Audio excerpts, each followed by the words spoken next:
Et salut à toute la grande famille du vivant, toujours et encore très heureux de venir faire une vidéo. Aujourd'hui, retour d'expérience, pour te parler des choix, des conséquences de nos choix et des non-choix. Et pour ça, je vais faire un petit retour en arrière de 3 ans, où je commençais la fraude du nom, j'ai commencé à rencontrer des gens extrêmement intéressants, ou plutôt honnêtes et sincères. On a formé un petit groupe de gens honnêtes et sincères et on a commencé à s'observer mutuellement et à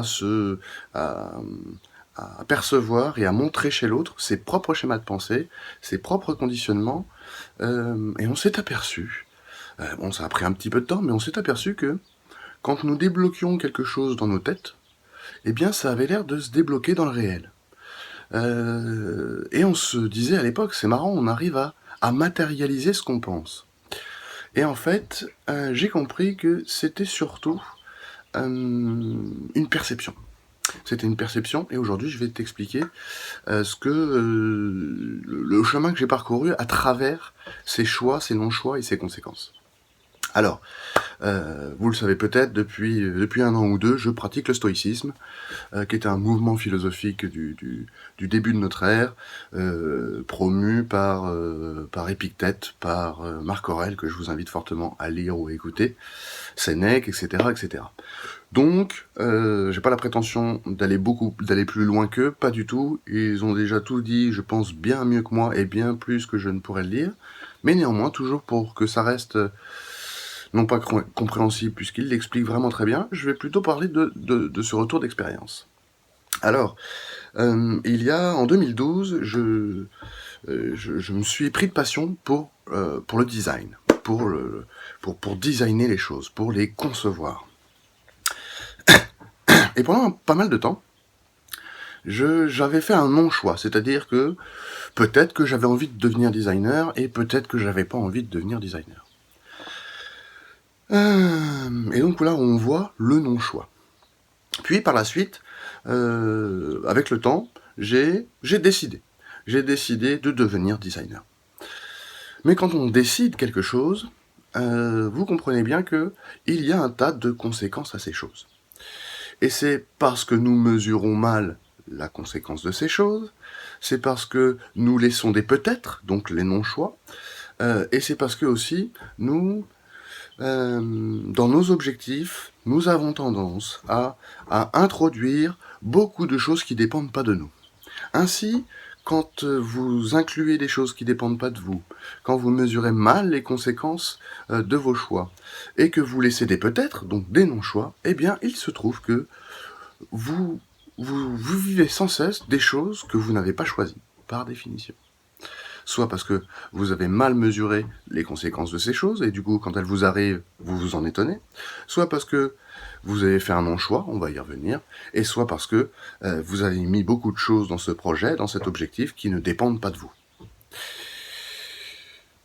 Et puis, comme je vous le disais, un jour j'ai décidé que je deviendrais designer.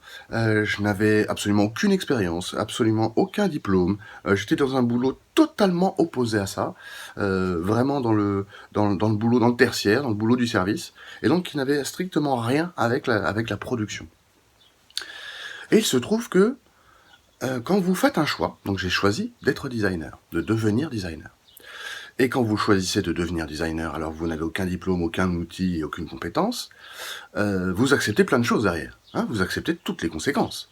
Les conséquences, c'est que il va falloir vous former. Il y a de fortes chances que ça soit long. Il y a de fortes chances aussi que vous soyez obligé de faire tout un tas de boulot qui n'est pas du design, hein, qui va s'en approcher, où vous allez pouvoir le toucher du doigt pour commencer à appréhender la technique. Mais néanmoins, il faut bien comprendre que il était inévitable que vous allez passer par des boulots qui ne ressemblent pas au design, si vous ne faites pas d'études, puisque évidemment je ne suis pas retourné à l'école pour ça. Et donc, quand j'ai choisi de devenir designer, j'ai choisi, voilà, que ça soit long, que je n'aurais pas d'argent aussi, hein. Vivre de son art, c'est très compliqué, surtout quand vous n'avez pas de matos, pas de technique. Vous savez que vous allez devoir vous former, et vous savez aussi que vous allez devoir faire des boulots à 2 neurones. Sauf que vous voyez bien que, si vous mesurez bien les conséquences de ce choix, de devenir designer, alors, dès le départ, vous acceptez que ça soit long. Vous acceptez de faire des boulots de merde. Vous acceptez de ne pas avoir de fric. D'accord? Donc, quand ça vous arrive, finalement, vous ne le subissez pas. Vous l'avez choisi, en pleine conscience. Prenons le cas inverse, imaginons, je me serais dit, eh bien, ça a l'air trop long et trop compliqué, c'est pas possible, donc je décide de ne pas devenir designer. Alors, si je décide de ne pas être designer, il va y avoir là également tout un tas de conséquences que je ne devrais pas m'étonner quand ces conséquences vont arriver. Quelles sont ces conséquences? Eh bien, je vais pas faire le boulot que j'aime, je vais être frustré de ne pas pouvoir m'exprimer, je vais être frustré de laisser tout ce qu'il y a dans ma tête, toute cette créativité, je ne vais pas pouvoir la matérialiser, la produire, etc., etc. Donc, quand ces choses-là arrivent, et que j'ai fait le choix au départ en pleine conscience, alors je ne peux pas m'en étonner. J'ai choisi cette vie-là. J'ai choisi d'être frustré, j'ai choisi tout un tas de choses. Et si vous ne percevez pas au moment de votre choix toutes les conséquences, alors quand ces conséquences vont arriver, eh bien, vous allez vivre des choses que vous n'avez pas envie de vivre. Et elle est bien là, la différence. Quand je disais tout à l'heure qu'avec les collègues, nous avons réussi en quelque sorte à matérialiser ce que nous voulions vivre, en fait, c'était une forme d'illusion, c'était une forme de barrière mentale, de pensée inadaptée, qui faisait que j'avais l'impression de vivre tout un tas de choses que je n'avais pas envie. Pas envie de vivre certaines choses. Alors évidemment, comme je le dis depuis le départ, il faut bien distinguer les choses qui dépendent de vous, des choses qui ne dépendent pas de vous. Les choses qui vous arrivent et qui ne dépendent pas de vous, vous n'avez aucune emprise dessus, la raison vous impose de les accepter. Par contre, quand vous avez fait le choix et que vous vivez quelque chose que vous n'avez pas envie de vivre, alors c'est soit vous avez mal mesuré au moment du choix les conséquences de ce choix, soit vous avez laissé un peut-être. Et si vous comprenez bien ce que je vous dis, le peut-être, c'est le pire des choix.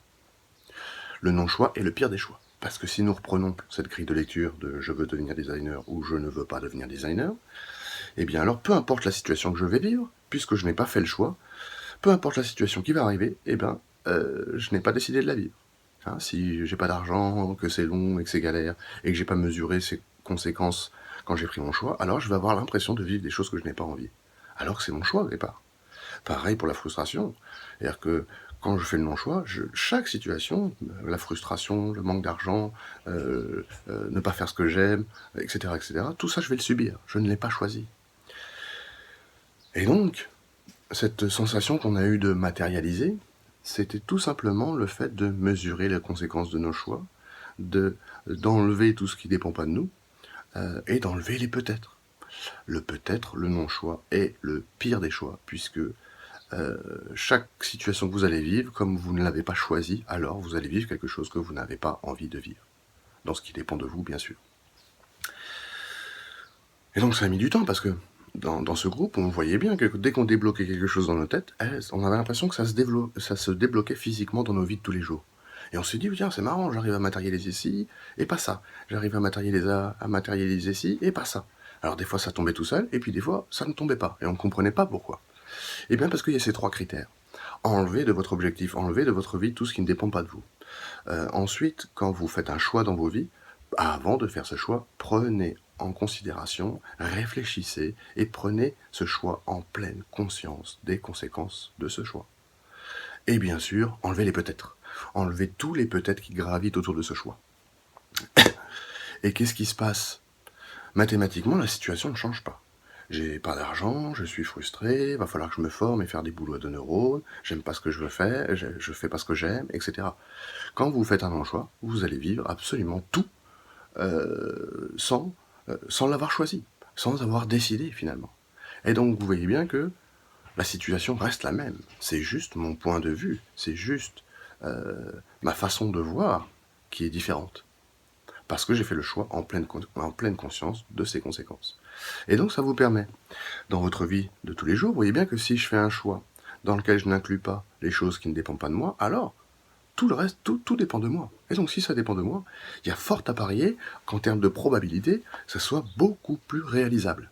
Alors évidemment, j'ai dû Quand je parle des choses qui dépendent de moi, évidemment, ça pouvait pas être le super designer reconnu par ses pairs, qui marche tout de suite, qui a plein d'argent, et cetera.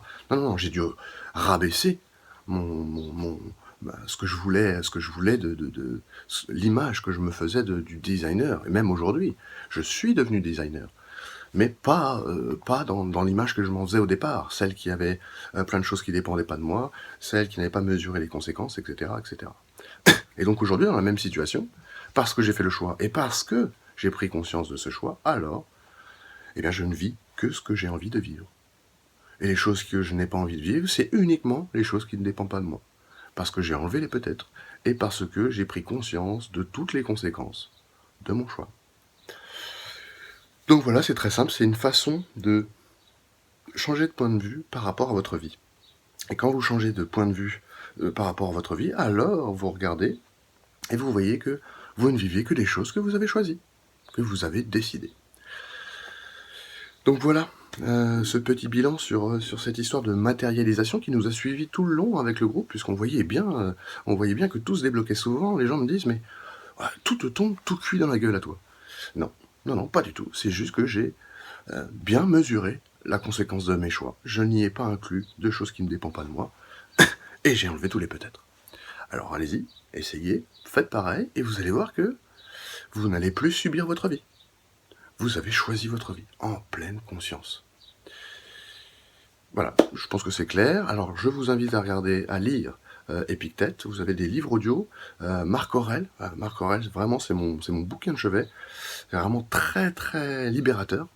Et puis c'était il y a 2000 ans, hein, donc on est vraiment amnésique.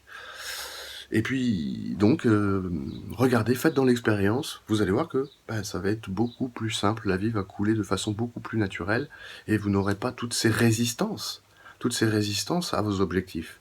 C'est parce que dès le départ, dans nos axiomes, nous incluons l'échec, nous incluons la trahison, nous incluons la déception.